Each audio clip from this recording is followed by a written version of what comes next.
I konsideruar si një nga aksionet më të rëndësishme të policisë së Tiranës, operacioni koduar me emrin Drejtimi u finalizua me goditjen e një grupi të fuqishëm kriminal të furnizimit të lëndëve narkotike.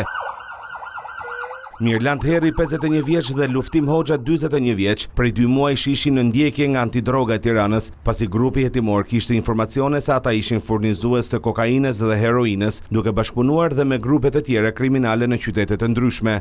Në total blut sekuestruan më shumë se 5 kg drog, 3 kg kokainë dhe 2 heroin, që sipas llogaritjeve do të shiteshin në treg me një vlerë afro 500.000 euro.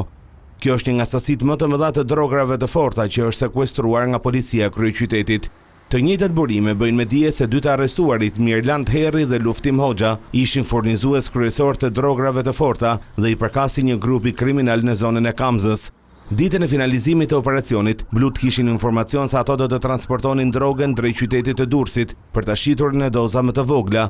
Burime bëjnë me dije se policia e Tiranës po heton dhe një tjetër grup kriminal në zonën e Sukthit, që bashkëpunonte me 2 të arrestuarit.